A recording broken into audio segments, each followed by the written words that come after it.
guys always make me want to quit while I'm ahead. I so appreciate the invitation. And Dave, I'm a big crier. A lot of you know me. I'm a big crier. I don't usually start crying, no. He nailed me. Damn. So what the hell? I kind of enjoy crying now. Do you know that? Feels good. Very, very grateful to be here. Got on the plane and realized I left my blazer in the car. And the only guy that was fat enough to loan me a coat was Black Bart. So thank you, Bart. It doesn't go anything with anything, but what the hell? It's the only coat he had. I love your theme. Oh, my sobriety date's the 13th of January, 1970.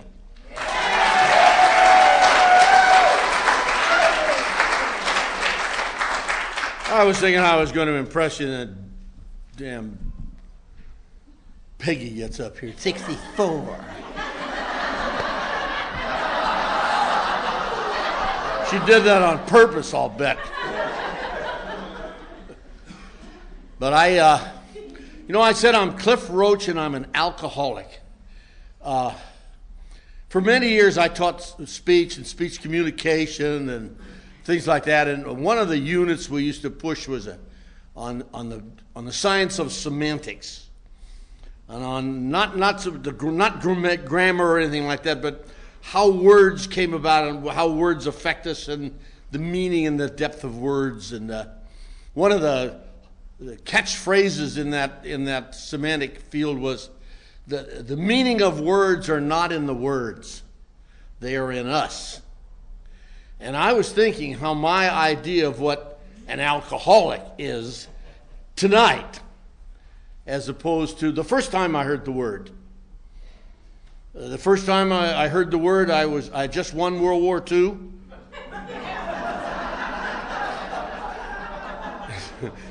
And I was going to college in San Jose, California, on the GI Bill.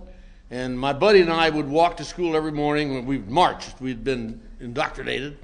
And we'd cut through St. James Park every morning. It's right in the middle of town there. One morning we're cutting through the park and we heard this noise. And we turned and looked.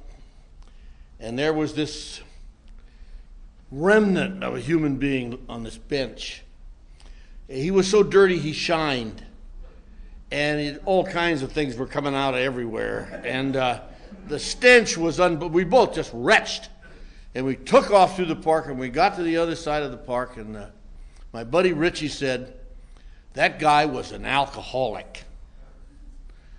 So I knew what you...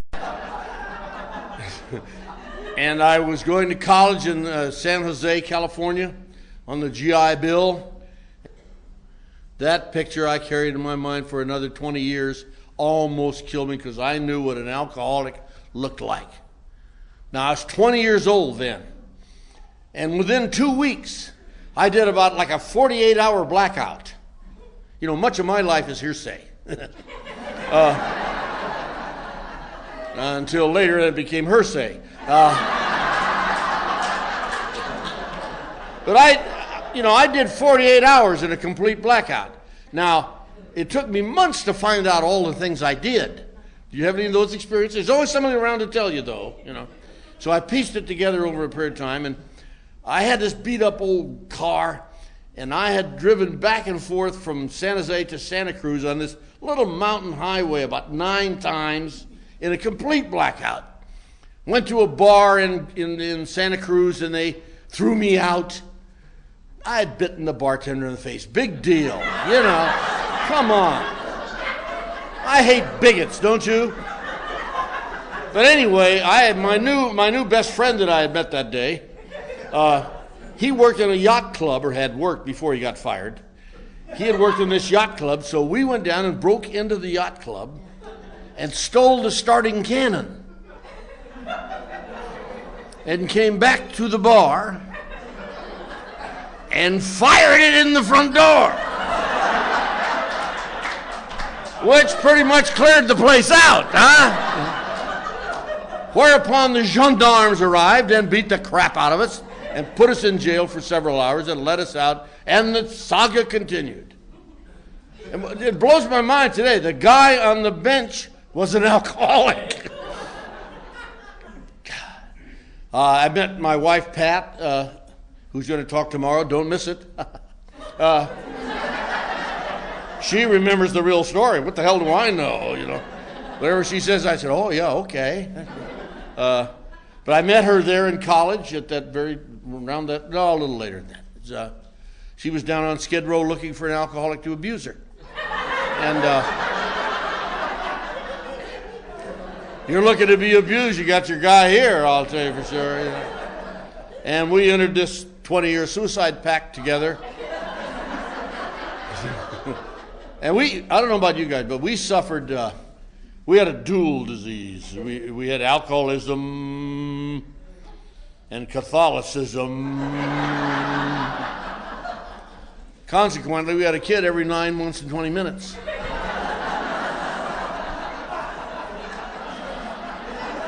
Greatest losers of Vatican roulette the world has ever known. Every time I come out of a blackout,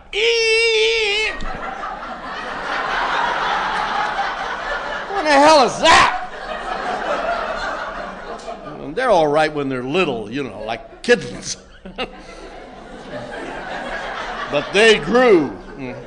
And we had 5 of them, and the older they got, the weirder they got. God knows the weirder she got. How's the head nut? I don't know. I've sponsored a lot of guys in AA who were successful drinkers, whatever that means. You know what I mean? It means I guess you didn't get in trouble. And they drank well for years, and then they crossed the invisible line and became alcoholic. Now, when I was 16, I took a drink of alcohol, and I crossed the invisible line.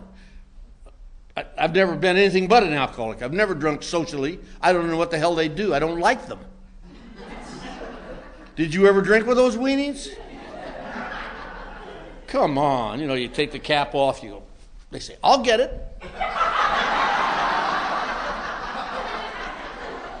I don't trust people like that, do you? But anyway, I was never a good drinker. I was a fighting drunk. I loved to fight. Oh, I love fight. I like fighting better than sex. That's step 2.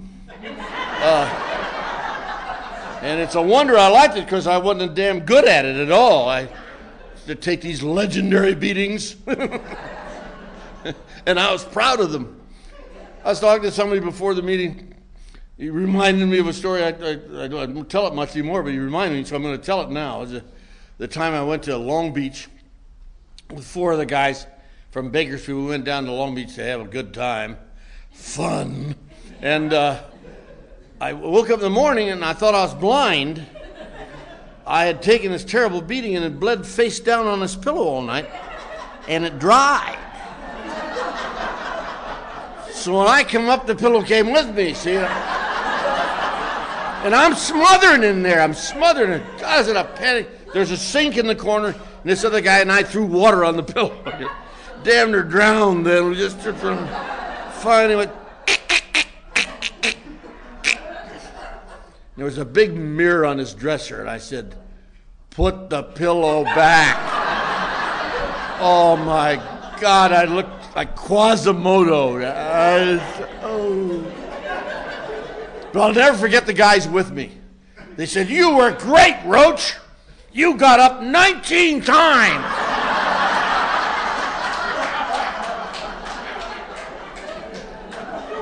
Kind of friends I had my whole life, you know. But after Pat and I were married and started turning them out, I became a school teacher. The guy bites bartenders in the face, becomes a school teacher. Just a hobby, lighten up. And I taught up in the San Joaquin Valley for 3 years, and then we moved to Oceanside, California, where we still reside today, where I intend to die. It's a beautiful, wonderful place to live. And I got a job at old Oceanside High, And I became a very successful teacher, if that's not an oxymoron. Successful and teacher don't usually go together. But I was a very good teacher. I loved the kids loved me. I was effective. Somebody asked my wife one time why her husband was such a good high school teacher. She said, well, he's a very well-educated adolescent.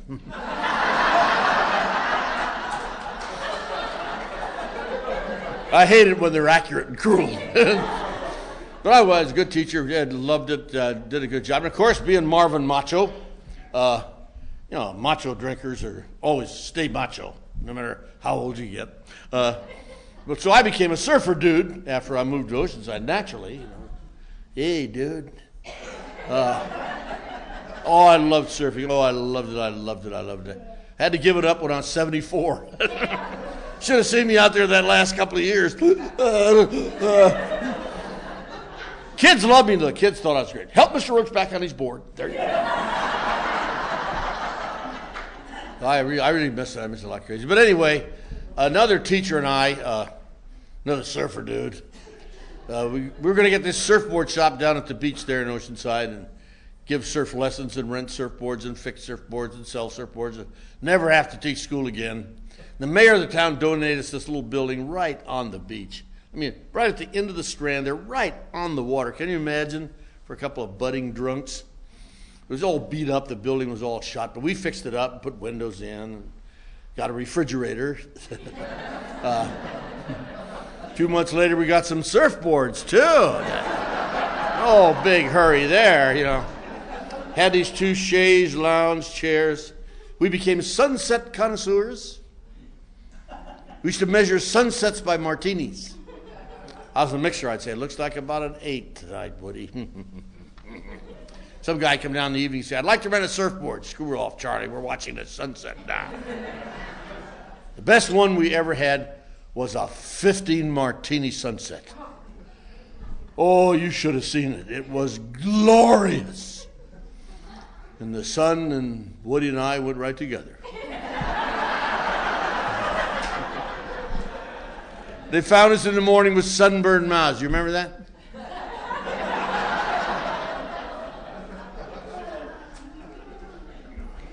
But we did very well with the shop. We really did.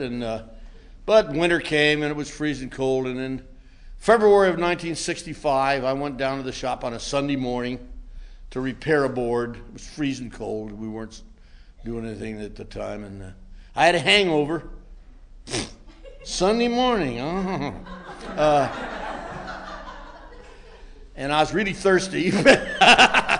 And I went to the refrigerator to see if there's a Coke or something in there. I was just so thirsty. And my buddy Woody had been there the night before, and he'd left about this much vodka in a half-pint bottle. Just a little dinky half a drink. And there was some orange juice in the refrigerator, and I thought, that would put the fire out, because I felt so lousy. So I mixed up that little dinky drink and drank it. Went on about my business. I was not a morning drinker at the time, but it just seemed like a good idea that morning, And I'm sanding away on the board, and that little half a shot of vodka just got in my bloodstream. You know how it'll do.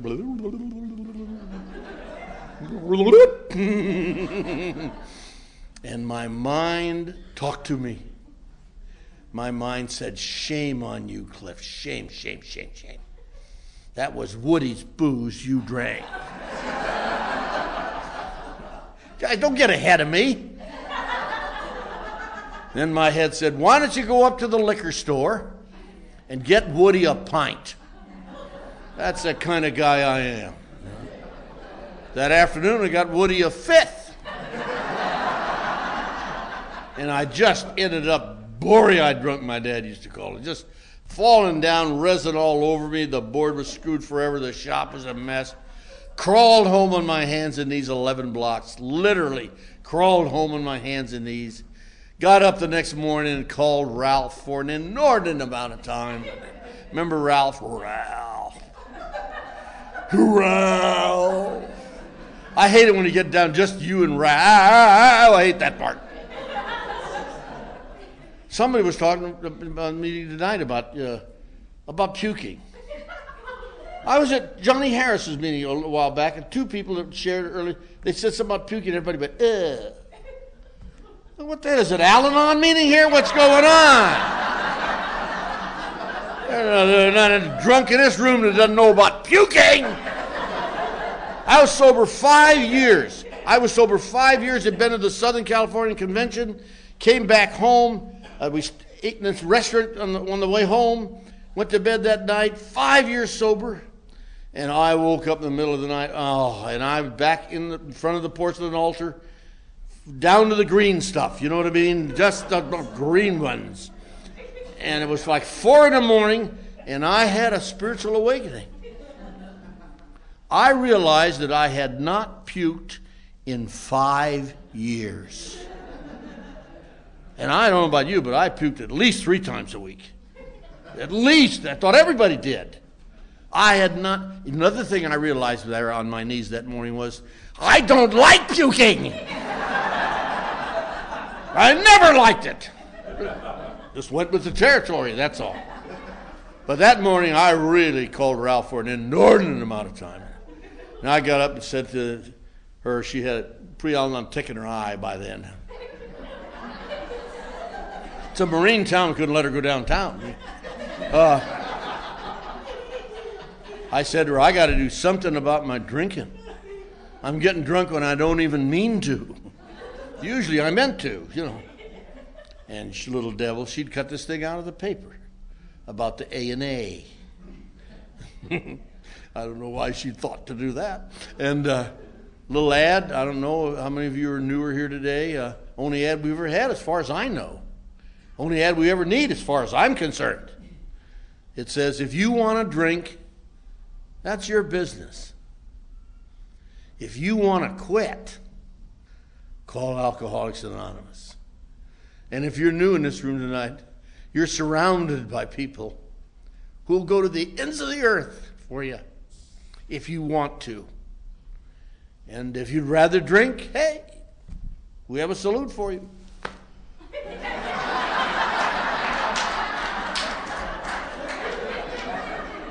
That's kind of a personal salute of mine, but because I don't care. If you would rather drink, I don't care. Bully for you. But if you want to quit, these people, they'll carry you on their backs till you can go yourself. But anyway, I called the A&A, and old Stan came out and got me and took me to, at that time there were like 14 meetings in the whole area at that time. About the third night, I realized I had been hasty. I had overreacted here. Because, I've got to tell you, I'm highly educated. I have degrees, you know. My late sponsor, Bill, used to say he's been educated far beyond his intelligence. But I mean, these people, there'd be 6 or 8 of them around a table just that collective IQ of an orange. I tried to help them for God's sakes, but about the third night I was laying a little Nietzsche on them. And this guy said, we keep it simple here. I said, no kidding. Honest to God, Leroy. So I resigned from AA. Have you ever done that? Really upsets them, doesn't it? Cliff who? And I'm not crazy about this part of the story, but it's the story. For the next 5 years, I was an AA loser. And I mean, I was a nickel-plated loser. If they ever have a Losers Hall of Fame, I'll have a bust by the front door. I mean, I was the last row with the smirk, know-it-all, overeducated, pompous ass jerk, loser. And I'd come to AA, and those guys had tried, so they say, Cliff, if you give it a try, your life will change, your life will get better. If you go back out there, it'll get worse. And I would say, eh. And I'd go back out there, and it would get worse. And I'd come back, and they'd tell me, and I would over and over. I would come to AA for like 40 days, then be drunk for 2 years. That's a slip. I'd come to AA for 30 days and be drunk for a year and a half, you know. On and on and on and on. One time I came in the afternoon about 4 o'clock. And they quadro-stepped me. Do you ever have that 4 guys just getting all... Oh, I got the message that day. I levitated out of the building. And I had my buddy Big John, who was worse than me, and I went to Big John's house. John came to the door and said, "John, we're alcoholics, we have to go to AA." Big John said, "Oh, okay." 3 weeks too long. But I led Big John to the meeting that night and became his sponsor. And the next day, we both got drunk. A few months later, I got John out of jail. It's a minor thing, throwing his wife through the window or something. Forgot to open it. And cleaned him up in this alley. You know, that guy puked on his chest. Remember him? Never caught him. And anyway, I'm driving him home. We're coming down by Torrey Pines golf course there on the old highway. And I don't know what got to me that morning. I'm telling him about alcoholism. I said, "We're alcoholics, John. And obsession of the mind, the craving of the body." And I should have taped it, sent it to you guys, you know. And John got tears in his eyes. He was so moved. He reached over and patted me in the back of the neck. He said, "Well, it's good to have a buddy like you, Cliff, somebody who cares." I said, "Okay, John." He said, "Why don't you pull a George's here? We'll have a drink." I said, "Okay."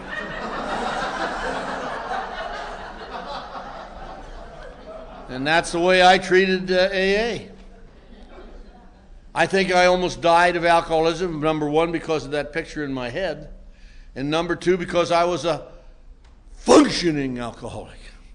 I would guess probably 95 to 97% of the people in this room are people just like me. Functioning alcoholics. The experts, whoever they are, I think a PhD who still drinks, that's an expert. The experts say that 95 to 97% of us who die of the disease of alcoholism, who become dead from alcoholism, are people like moi. Functioning alcoholics. I go to work every day and I do the job and I don't miss it. And I do it better than you. I do the job better than anybody. I'm a goer and a doer and an achiever. I'm a functioning alcoholic. My buddy at home says a functioning alcoholic is one whose wife works.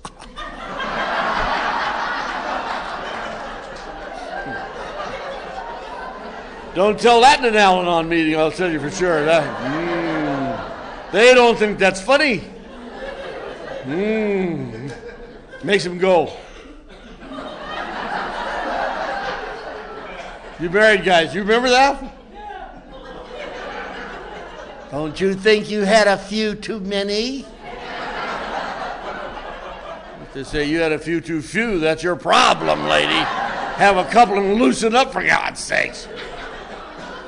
And mine was a counter. They're the worst kind. Counters. That's your 5th one today.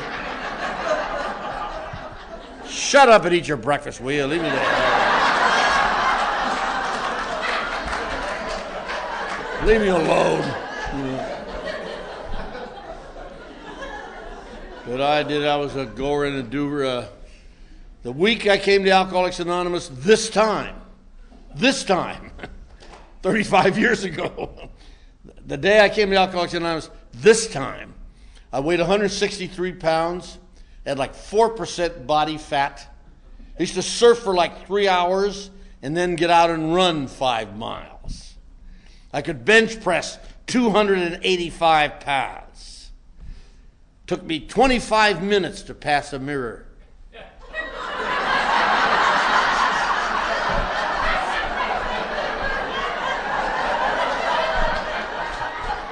For God's sakes, don't ask me for directions. I'd say it's right over there.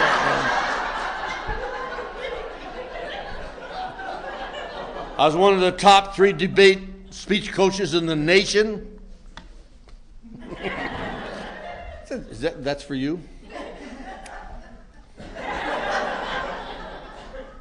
Being one of the top three, roughly equivalent to being one of the top three prostitutes in Elko, Nevada. But among speech coaches, it's a big deal. I became a top speech coach by mistake. Principal called me in one day, and he'd gotten this flyer in the mail about a debate in a speech tournament 30 miles down the road at San Diego State College, and he said, you know, you're teaching a speech class. I'll bet some kids in your class would get a lot out of that. You ought to do that. So I was in big trouble with him, so I said, what a good idea. You know how we are. So I found about 4 or 5 dodos and wanted to give it a go, and we were down the road 30 miles to San Diego State. We got down there, we were absolutely blown away. We couldn't believe it. There were like 50 schools participating in this tournament, maybe 500 contestants.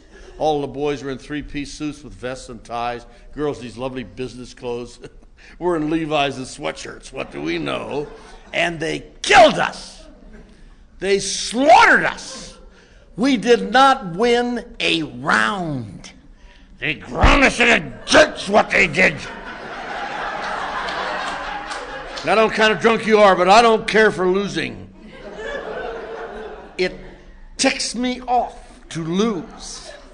And I went in the coach's room. There were about 20 of them in there. They're all pals, buddies. They've been doing this for years and years.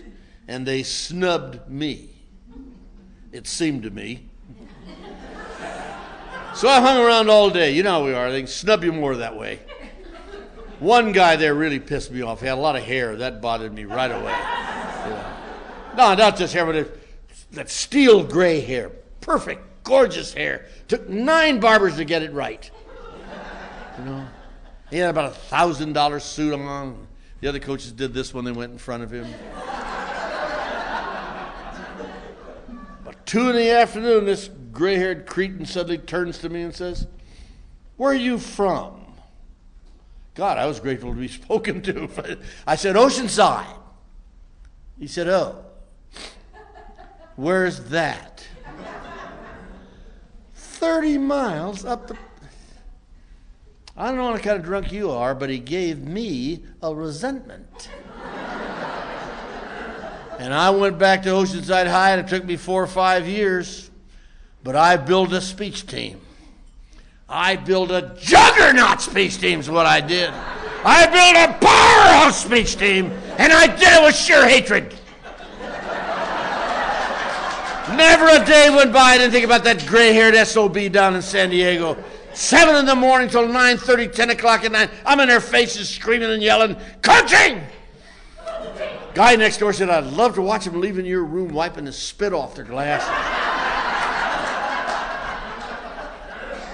And a reporter said to my captain one time, "What's the secret of your coach's success?" The kid said, "Terror." She wasn't lying. Hey, she's the chairman of the speech department and the chancellor of women's studies at San Francisco State College today. Didn't do her a hell of a lot of harm. A little bruise on her butt, perhaps. That's about it. You know. I always felt so sorry for Bobby Knight. You know, they fired him for choking just the one guy.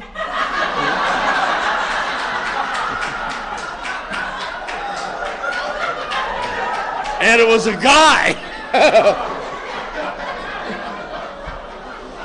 7 in the morning till 9:30 at night, on and on. I don't eat all day either. I'm a functioning alcoholic.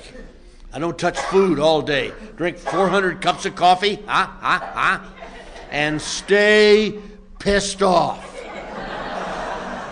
And out in the glove compartment of the car, waiting for me all day, seal unbroken, never opened it. In the glove compartment is a half a pint of hot vodka. Getting hotter. So anyway, it must be an Al-Anon. Oh, I love talking about hot vodka to Al-Anon meetings. They go, But you and I, they would just call to me all day from the glove compartment. "Go get him, Cliff, baby, I'm waiting, darling." And I lurch out to that car at 9:30 at night, my old 58 Chevy station wagon, my surfing car. We're talking about the late 60s. We're talking about a 58 Chevy now, okay? And I open up that hot vodka, and I always drank half the half pint, didn't you? First I would light that stogie, then I would just say, Anything like hot vodka, it's in the bloodstream. Now, when I got in that car, the nerves would be hanging out the end of my fingers that far. My brain was too big for my head. Every muscle in my body was in a knot. Man, that hot vodka hit the bottom, and then nerves go back up in the fingers. Brain would subside, and I'd puff on my stogie and think, damn, you're a good coach. And I'd finish off the rest of that half pint and sit there in the darkness of that car, smoking my stogie. And I would have my 8 minutes. And all the times I was a loser in AA, in and out and in and out and in and out, I never one time told you about the 8 minutes. See, I don't know what your story is. It's the only one I have.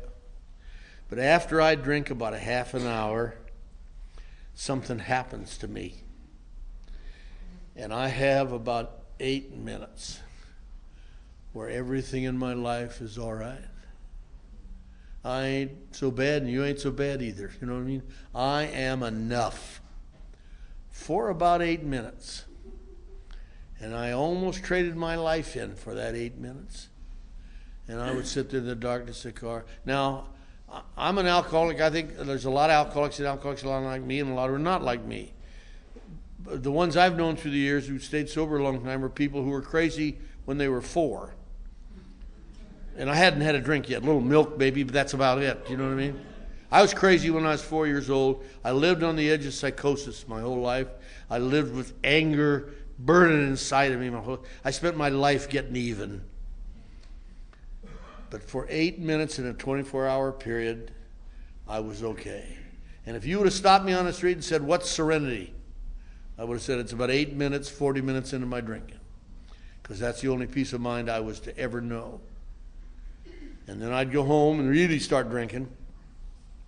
And we had these 5 kids, and I get drunk every night at home for the last 6 or 7 years. And I'm a violent alcoholic and a critical, sarcastic, mean drunk. And I turned that house into an insane asylum. Everybody in that house was crazy. No human power could have relieved my family. It was too late. But I built that speech team.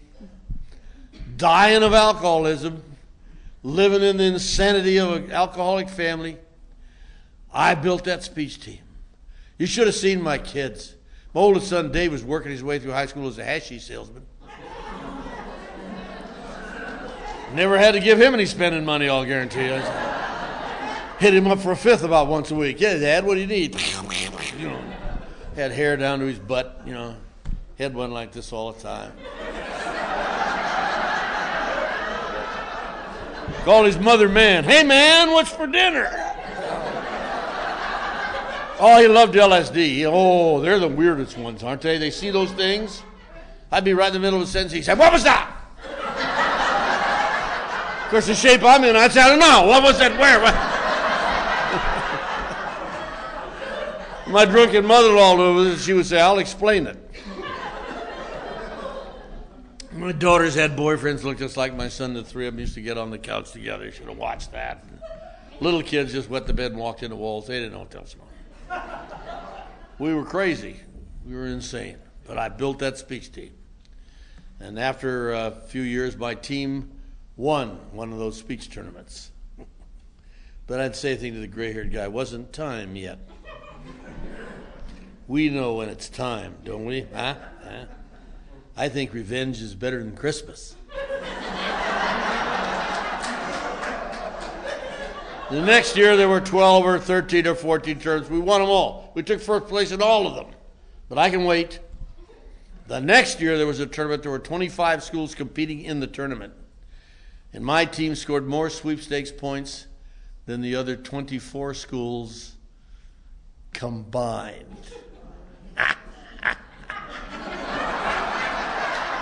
Then I went up to the gray-haired guy. Remember him? Put my nose right against his. And, do you know where Oceanside is now? And he just looked blank. He said, what are you talking about? I said, don't you remember about 4 or 5 years ago, you said to me, Oceanside, where's that?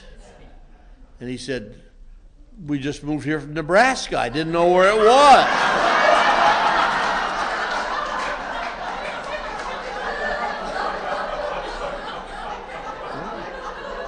And he was from Nebraska.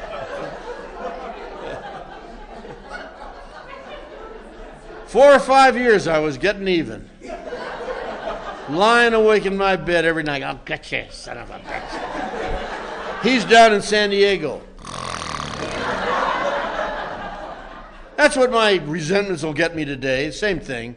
Get the same benefit from them I did then. Anyway, Pat and I, right after that, had one of our main events, which the neighbors have come to miss so much. Our neighbors never got television until after I got sober.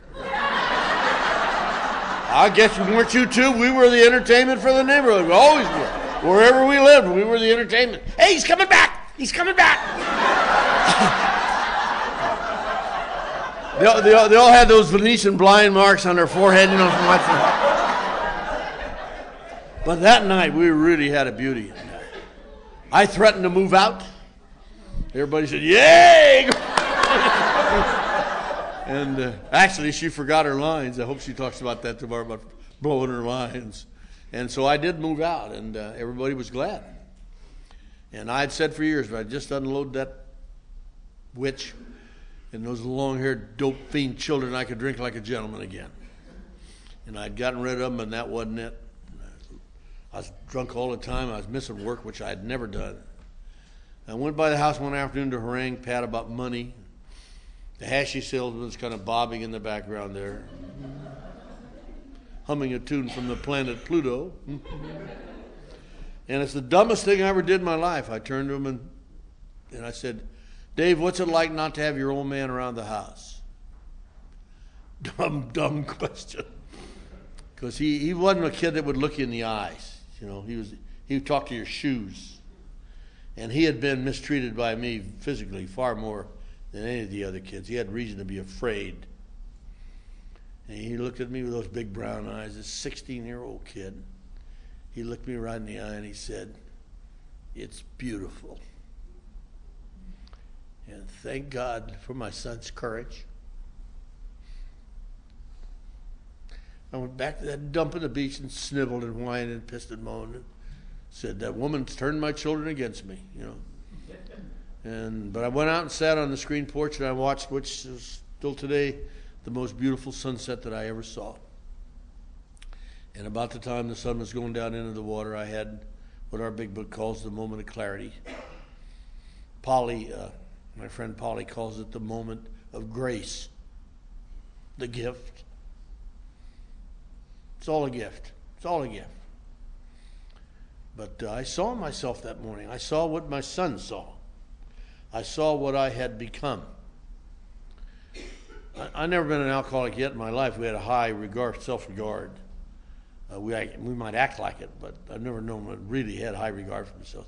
But I had all my life 3 or 4 things about me that I had respected.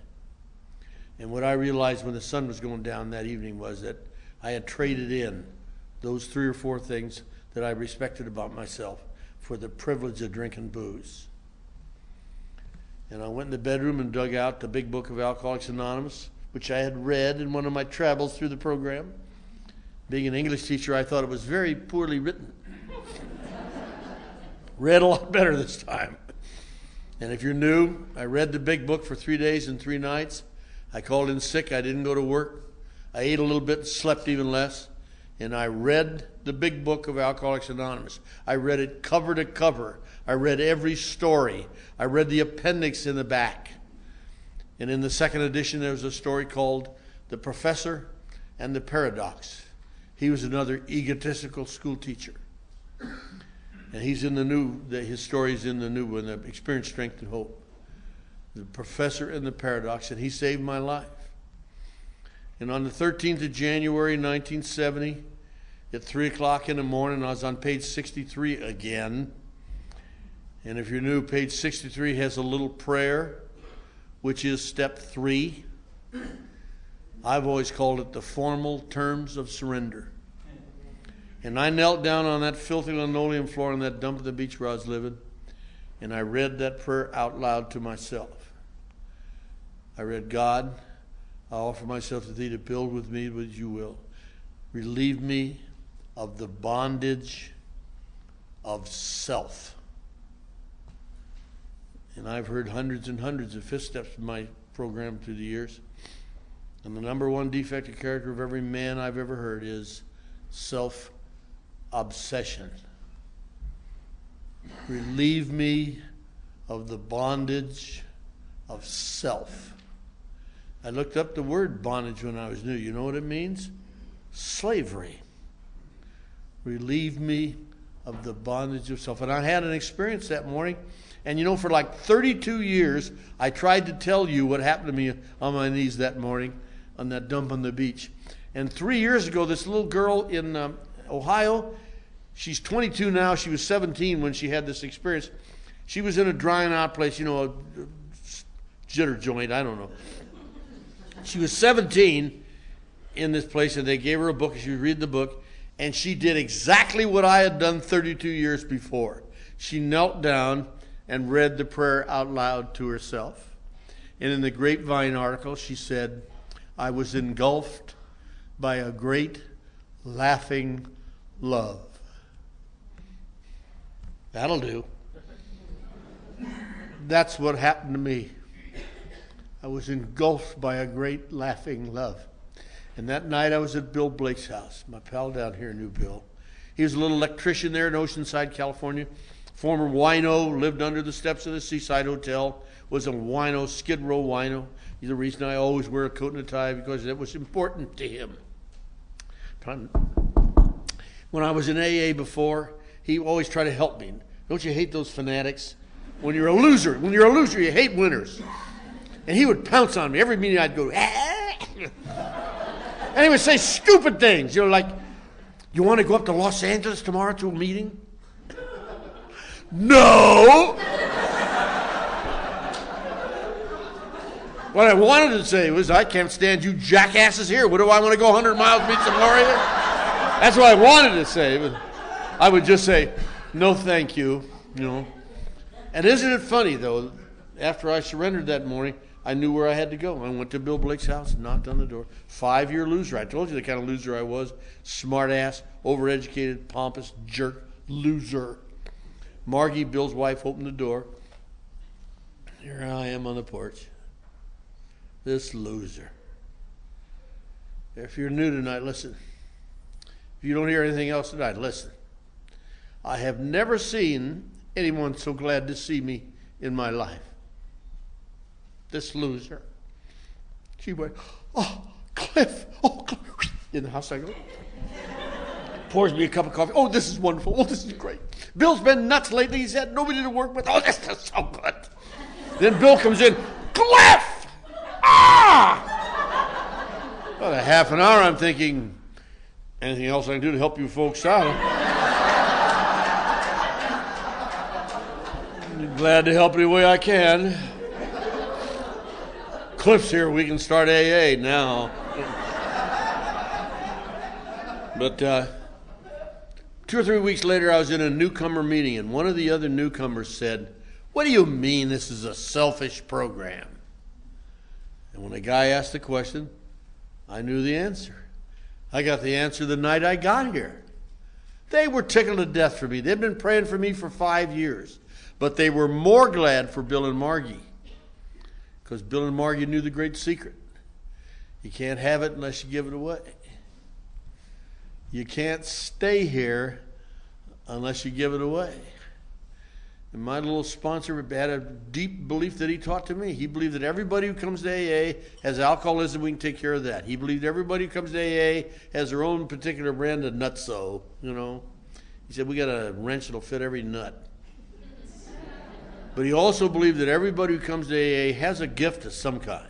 Something that you can do well that'll make AA better. And he believed, and I believe, because he taught it to me, that if I don't bring my gifts, then I have to go back out there and die. Now, you remember my sponsor was the worst speaker in the history of AA. Impartial observer down there. He used to say, I've talked everywhere in AA once. He never could get out of World War II, never. But you put my sponsor in the front seat of a car with a newcomer. He was magic. Nobody ever escaped him. He sponsored 50, 60 guys by the time he died. I mean, and they're all still sober today. He just gets you in the car. Well, of course, he was very cruel to me. Well, he was cruel to everybody. When he died, they had a meeting. It was huge. You were there. They all come down from the Pacific Group and everybody. This place just full of people. And I got to lead the meeting. I said, how many of you here loved Bill? Every hand in the room shot at us. How many of you here had a resentment against Bill? Every hand in the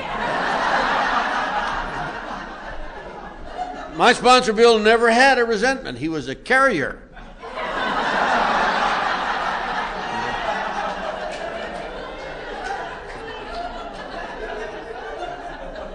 I think the first 5 years, the nicest thing the man ever said to me was, shut up.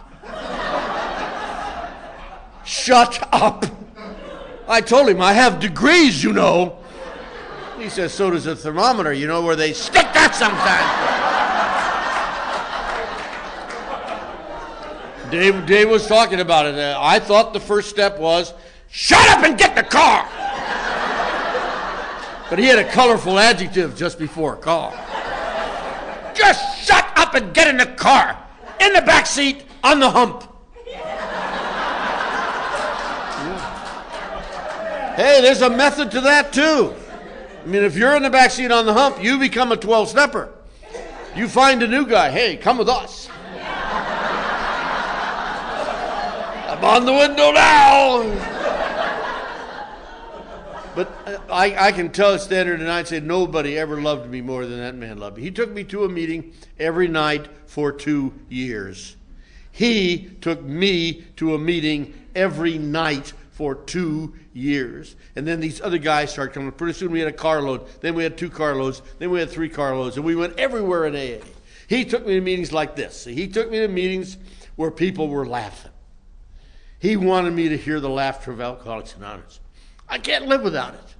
To me, it's the spiritual part of the program. You know, the laughter is what cures us. The laughter is what saves us. Don't you like to get a new guy? You know, take me to a meeting, take me to another meeting, maybe about the 12th, 13th, 14th meeting, he goes, gotcha!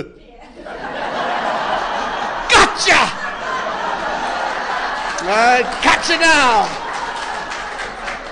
Oh. And Pat and I, we get brand new little Al-Anons. We take them to AA speaker meetings like this. Get her in between us where she can't escape. You know, and this blowhard AA's up here saying, I fell on the Christmas tree and smashed all the presents. You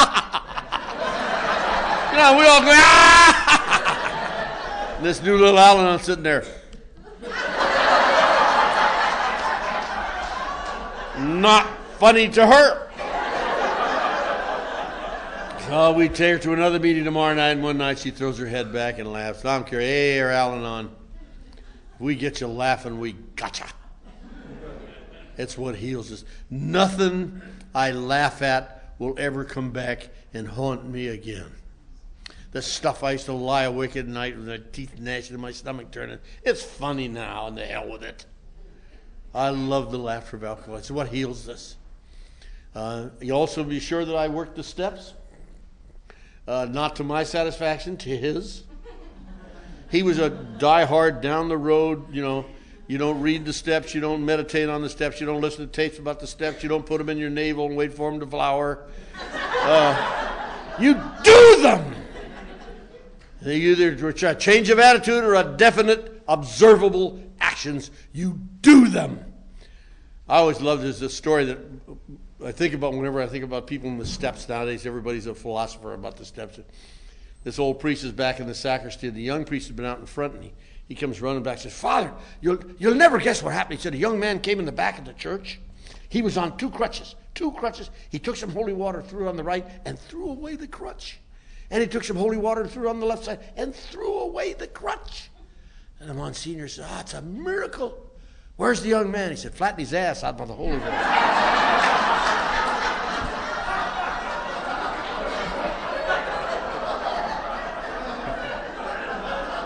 You have to do them. And we did them till he was satisfied. And whatever we did, any guy that my sponsor ever sponsored, he got you into action. He got you doing things. He believed that service is the way out of this thing. And so whenever I had a problem, whatever was wrong with me, he told me some stupid thing to do that had nothing to do with what was wrong with me. Like she wouldn't go to Al-Anon. She had a mean mouth and all these dope fiend children, and I owed $1 billion and didn't have a nickel to pay. And I'd go to my sponsor's house and say, you know what they're doing over there now? Come on, Cliff, tell me about it. And bring me in the house and listen. You know how they listen.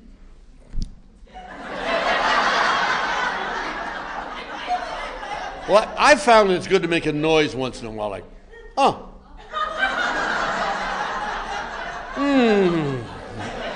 That way they think you give a shit, But I would find, I had a nervous breakdown, and I would just finally, I'd just get through just.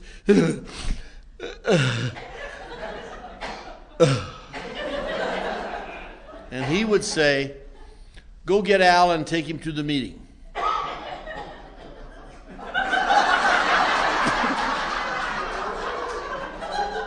As I asked the guy, what time is it? The horse is dead.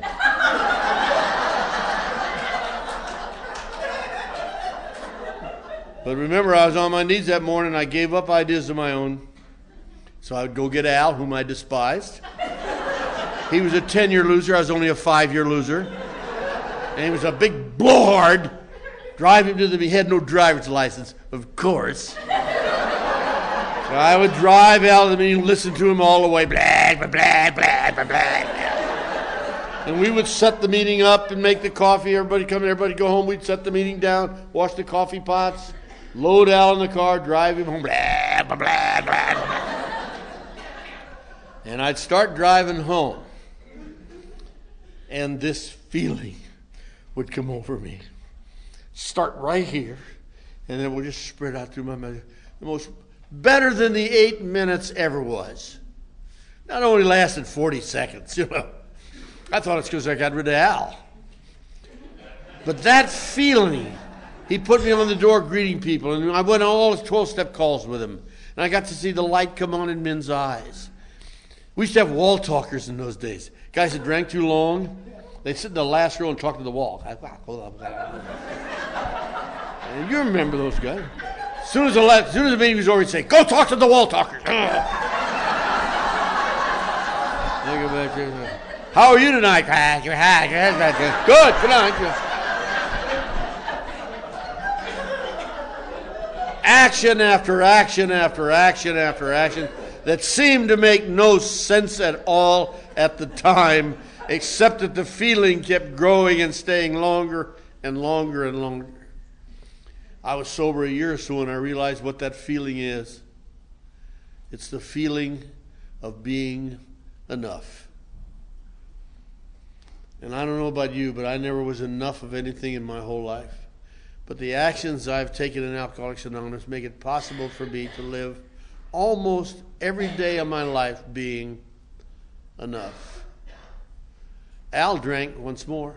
He had 11 months and 18 days. And he called me, can you imagine? Sobbing and crying. He was just beaten. And I went over to the house and, come on, get a shower, pal. Change clothes. We'll go to the meeting tonight. It's one day at a time. All right, let's get back in one day at a time. Oh, come on, bud. And then suddenly out of my mouth, I said, I love you, Al. I knew it was true. I wanted him to be sober as much as I wanted to be sober myself. And that's why I'm here tonight.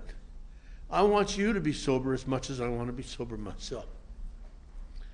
And the little sponsor got me into formal service. I became a GSR, and a DCM, and the whole alphabet I did, the whole alphabet. Ended up being a delegate to the conference for 2 years.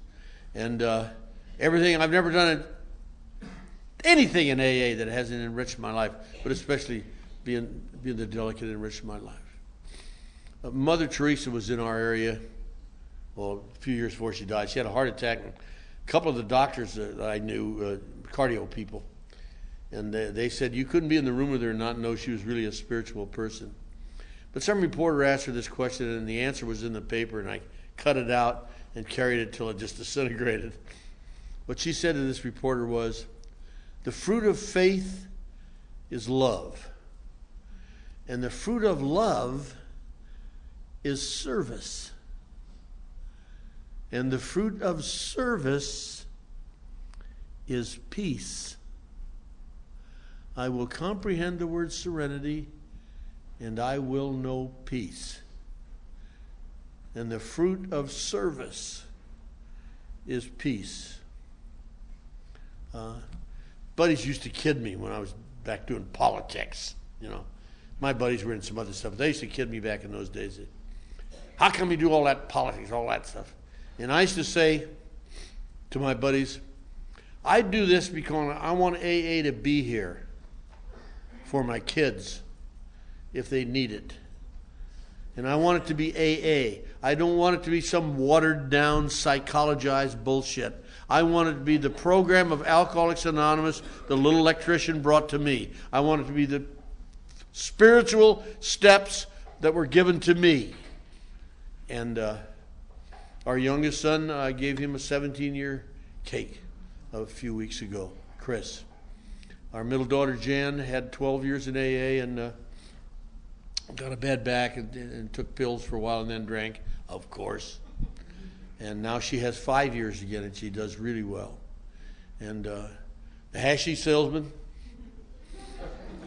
he's one of the world's experts on growing coffee.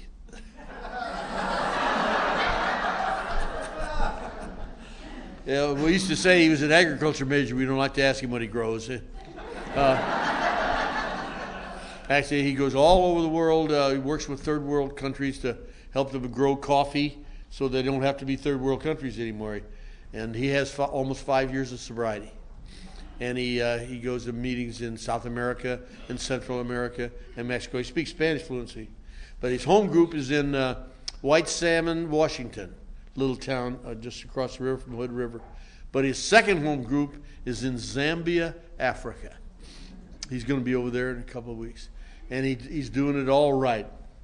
And when we get together in our house, you ought to be there. This sick, crazy bunch that we're full of anger. Laughter in that house, you can cut it with a meat cleaver. And the love and the understanding that goes around the room is absolutely unbelievable. No human power could have relieved my family, but Alcoholics Anonymous and the program of Al-Anon. That's the help we've had. And so that's the kind of life we live today. Your theme, somebody screwed it up on it said, going to know freedom and a new happiness. It's a new freedom and a new happiness. If you're new here, don't miss that. It's a new freedom, and I'd hate to tell you what my idea of happiness and freedom was. You would puke if you heard it. But the promises a new freedom. Nothing like the freedom I looked for before. And a new happiness. Nothing like the happiness I used to wish for then. I was sober almost 2 years. And I couldn't sleep one night, and I was reading the big book of Alcoholics Anonymous. About 3 in the morning, I was all alone. And I saw the promises. If you're new, at the bottom of page 83 and the top of page 84, get a book tonight if you never read it yet, and read the bottom of page 83, top of page 84, the promises. I saw them. And I think I saw them at that point in my life because they had started to come true in my life. It said I was going to know a new freedom and a new happiness, that I would not regret the past or wish to shut the door on it. I would handle situations which used to baffle me, like life. But right in the middle of the promises, that sneaky Bill Wilson, oh, he's so sneaky. Right in the middle of the promises, he tells us how it happens. No matter how far down the scale we have gone, we'll see how our experience can benefit others. That feeling of uselessness and self-pity will disappear.